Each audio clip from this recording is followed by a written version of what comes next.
आज हम बात करेंगे मौर्य साम्राज्य की कला के बारे में और जानेंगे कि कैसे इस महान एम्पायर ने अपना संदेश दूर दूर तक पहुंचाया। तो चलिए एक सवाल से शुरू करते हैं। सोचिए, आज के ज़माने में तो टीवी है, इंटरनेट है, पर उस ज़माने में जब ये कुछ भी नहीं था, तब 322 से 185 ईसा पूर्व तक फैला एक इतना बड़ा साम्राज्य अपनी बात, अपनी ताकत का एहसास लाखों लोगों तक कैसे कराता होगा? बस यही चुनौती थी मौर्य शासकों और खासकर सम्राट अशोक के सामने, और उनका जो हल था वो वाकई में बहुत जबरदस्त था। उन्होंने कला को ही अपना मास मीडिया बना लिया। अब देखिए, मौर्य कला को हम मोटे तौर पर 2 हिस्सों में बांट सकते हैं, और ये बंटवारा हमें ये बताता है कि कला को कौन बनवा रहा था और सबसे जरूरी क्यों बनवा रहा था। तो एक तरफ तो थी दरबारी कला यानी कोर्ट आर्ट। इसे खुद राजा और राज्य बनवाते थे ताकि साम्राज्य का संदेश दूर दूर तक फैले। और दूसरी तरफ थी लोकप्रिय कला, जिसे आम कारीगर अपने लिए अपने हिसाब से बनाते थे। आज के इस विश्लेषण में हमारा फोकस रहेगा दरबारी कला पर, यानी वो विशाल महल, वो बड़े बड़े स्तंभ और वो पवित्र स्तूप जिनके जरिए मौर्य साम्राज्य अपनी जनता से बात करता था। ठीक है, तो चलिए सबसे पहले बात करते हैं मौर्य स्तंभों की। ये कोई आम खंभे नहीं थे, ये तो समझिए कि साम्राज्य के पत्थर के बने विशाल मेगाफोन थे। और सबसे हैरत की बात क्या है पता है? ये स्तंभ मोनोलिथिक हैं। इसका मतलब है कि इन्हें टुकड़ों में जोड़कर नहीं, बल्कि चुनार के बलुआ पत्थर की एक ही चट्टान को तराश कर बनाया गया है। और कुछ तो 40 फीट से भी ऊंचे हैं, सोचिए जरा। और इतना ही नहीं, इन स्तंभों पर एक खास तरह की पॉलिश की जाती थी, जिसे मौर्यकालीन पॉलिश कहते हैं। ये इतनी चमकदार, बिल्कुल आईने जैसी होती थी कि आज 2000 साल बाद भी चमकती है। और कमाल की बात तो ये है कि इसे बनाने की असली तकनीक आज भी एक राज है। अब जरा इन स्तंभों की बनावट को समझते हैं। देखिए, इसके 4 मुख्य हिस्से होते थे। सबसे नीचे का लंबा हिस्सा है शाफ्ट। उसके ठीक ऊपर है कैपिटल, जो एक उल्टे कमल के फूल जैसा दिखता है। फिर आता है अबेकस, जो कैपिटल के ऊपर का चबूतरा है। और सबसे ऊपर ताज की तरह एक जानवर की मूर्ति होती थी। लेकिन ये स्तंभ सिर्फ सुंदर दिखने के लिए नहीं थे। असल में ये थे उस जमाने के सरकारी नोटिस बोर्ड। इन पर राजा के आदेश, नए कानून और धम्म यानी नैतिक शिक्षा से जुड़ी बातें लिखी होती थीं। और वो भी प्राकृत और पाली जैसी आम लोगों की भाषा में, ताकि हर कोई उसे पढ़ और समझ सके। इन स्तंभों में से जो सबसे ज्यादा मशहूर है वो है सारनाथ का सिंह शीर्ष।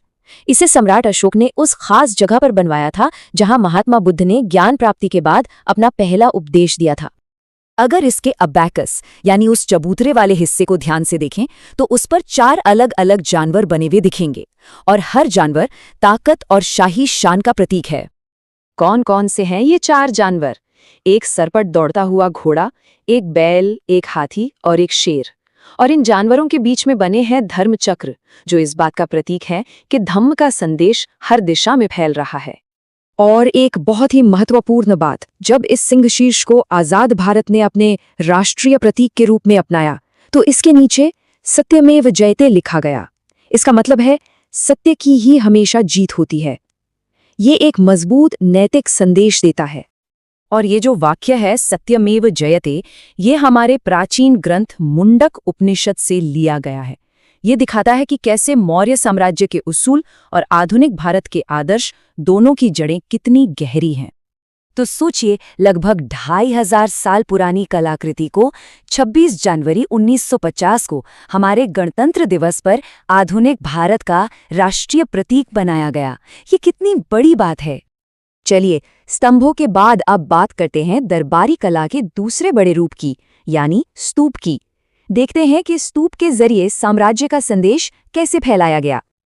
देखिए, स्तूप हमेशा से ऐसे भव्य नहीं थे। शुरू में ये बस मिट्टी के टीले होते थे जिनमें किसी पवित्र व्यक्ति के अवशेष रखे जाते थे। लेकिन सम्राट अशोक ने इन्हें एक नया रूप दिया। उन्होंने बुद्ध के अवशेषों को रखने के लिए पूरे भारत में हजारों ईंटों के स्तूप बनवाए। और फिर बाद में जो राजा आए, उन्होंने इन पर पत्थर की सुंदर रेलिंग और बड़े बड़े दरवाजे यानी तोरण भी बनवाए।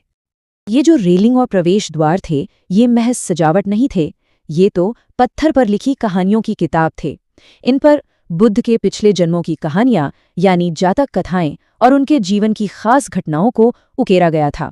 मकसद ये था कि जो लोग पढ़ लिख नहीं सकते वे भी इन तस्वीरों को देखकर धर्म का संदेश समझ जाएं। और इसका सबसे शानदार उदाहरण हमें मिलता है सांची के महान स्तूप में। वही स्तूप जिसकी तस्वीर हमारे 200 रुपए के नोट पर छपी है। इसके जो तोरण हैं यानी गेटवेज, वो तो मानो पत्थर की एक कहानी की किताब है जो हमें उस दौर के विश्वास और जीवन के बारे में बहुत कुछ बताते हैं। तो कुल मिलाकर हम क्या देखते हैं? यही कि मौर्यों ने अपनी विरासत, अपनी कहानी पत्थर पर लिख दी, जो आज भी पूरे उपमहाद्वीप में मौजूद है। सोचिए, उन्होंने ही पहली बार इतने बड़े पैमाने पर पत्थर का इस्तेमाल शुरू किया। एक ही पत्थर से विशाल स्तंभ बनाने की कला में महारत हासिल की। वो आईने जैसी अनोखी पॉलिश ईजाद की और सबसे बढ़कर ऐसे प्रतीक बनाए जो आज आधुनिक भारत की पहचान है। और ये हमें एक बहुत ही दिलचस्प सवाल पर लाके खड़ा कर देता है। अगर मौर्य साम्राज्य ने अपने विचारों को फैलाने के लिए पत्थर के स्तंभ और स्तूप बनाए, तो आज के दौर में हम अपने आदर्शों और अपनी कहानी को आने वाली पीढ़ियों तक पहुंचाने के लिए कौन से स्मारक बना रहे हैं, चाहे वो असल दुनिया में हो या फिर डिजिटल दुनिया में।